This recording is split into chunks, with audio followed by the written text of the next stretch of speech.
toddoba qalliin oo wejiga looga sameeyay nolosha oo ay ka nacday markii aashitada looga shubay wejiga ay warbixin ku saabsan gabadha nolosheeda. Deepika filimka ay sameynaysa Lashmi Agarwal. Deepika ayaa haatan ku howlan dubista filimkeeda Jabbaag ay director ka tahay Meghna Gulzar, sidoo kalena la daawan doono 10 Janwari 2020 waana filim qiiro badan xambaarsan. Sidoo kalena qof walba oo doonayo inuu arko doorkan xaqiiqda ah sida Deepika u matali doonto. filimka Jabbaag sheeka ahaan wuxuu ku saabsan yahay gabadha lagu magacaabo Lashmi Agarwal oo wejiga aashita looga shubay waxaana dhibaatada loo geystay iyadoo aad u dhalan yar. Sanadii 2005 haatan dhibaatada gabadhaani qabsatay marxaladihii ay ka soo martay waxa caalamka la wadaagayso Deepika oo doorkan qiirada badan matalayso.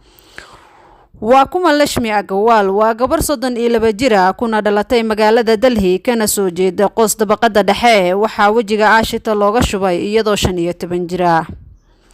goorma dhibaatada loo geystay Lashmi Agarwal waxay ahayd gabar qurux badan oo mustaqbal ifaaya leh balse si xaasinimo ah arxan darro ku dheehantahay ayaa wejiga aashita looga shubay sanadii 2005 waxaana kaga shubay nin markaasi 32 sano jir ahaa oo lagu magacaabo Naciim Khan oo guur ay ka diiday.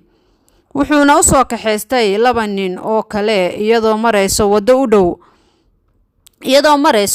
u dhow wadada lagu magacaabo Tuqlaaq oo New Delhi ka tirsan 2005 gabadhaani waxaa loo geystay iyadoo 15 jir ah dhibaato nolosheeda aan weligeed ka hari doonin maadaama wejiga iyo qaybaha korka ee jirka aashita looga shubay nololna way ka quusatay.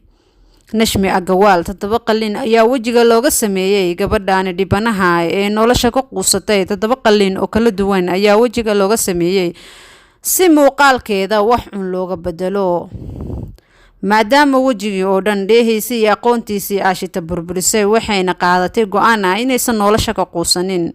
Lashmi Agarwal hadda waa qof saameyn xoogan bulshada Hindiya ku dhaxlay waxay u istaagtay gabadhaani inay noqoto hormuudka u ololeeya ka hortagga adeegsiga aashitada iyo gabi ahaanba la joojiyo dukaamada lagu iibiyo aashitada waxayna ugu dambeyntii dacwado kala duwan maxkamada ka furtay ku guuleysatay gabadhan in la yareeyo ama la xadido dukaamaha aashitada lagu iibiyo.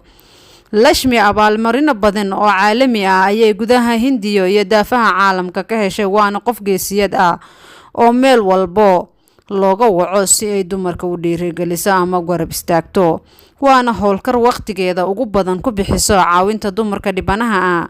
waxay mar walba sameysay Lashmi inay cunada ka soontay iyada iyo gabdho badan oo aashito wejiga looga shubay si ay cadaalad u helaan ama loo ciqaabo kuwa gabdhaha nolosha ku gumaadayaan. waxayna maxkamadda sare ee Delhi ka heshay magdhow iyo sidoo kale inay noqotay qof codkeeda la dhageysto oo maanta xitaa kaalin weyn ku leh wacyigelinta bulshada iyo ka hortagga in gabdhaha mustaqbalkooda la burburiyo.